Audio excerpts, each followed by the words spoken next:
Humihina ang El Nino, sabi ng Pag-asa, pero hindi raw pwedeng pakampante dahil matinding init pa rin ang panahon na ang mararanasan. Para bigyan ng mukha ang balita, Mobile Journal, Francis Orso. Humihina na ang El Nino, sabi yan mismo ng Pag-asa kahapon.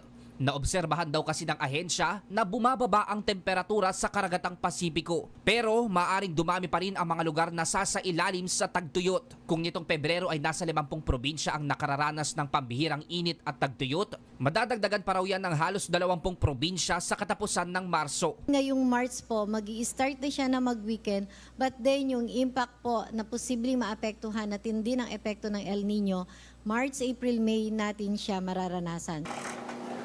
Pero kung may ongoing El Nino, ang kabaliktaran nitong La Nina, nagpaparamdam na raw, sabi ng Pag-asa.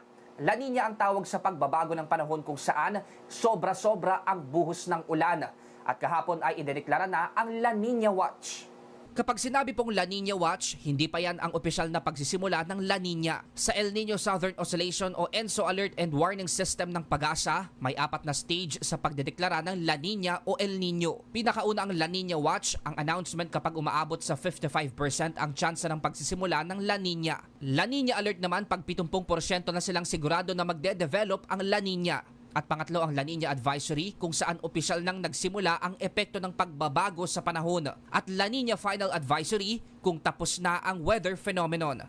La Nina Watch is being issued because there's still probability of more than 55% in the next 6 months. Kahit meron po tayong strong El Nino at nararamdaman yung impact nito, we need to issue La Nina Watch. Sa ngayon naman, mas kailangan pa rin daw tutukan ang El Nino kahit na may La Nina Watch. Lalo't sa mga susunod na buwan, mararanasan ang pinakamatinding epekto ng El Nino sa kabila ng paghina nito.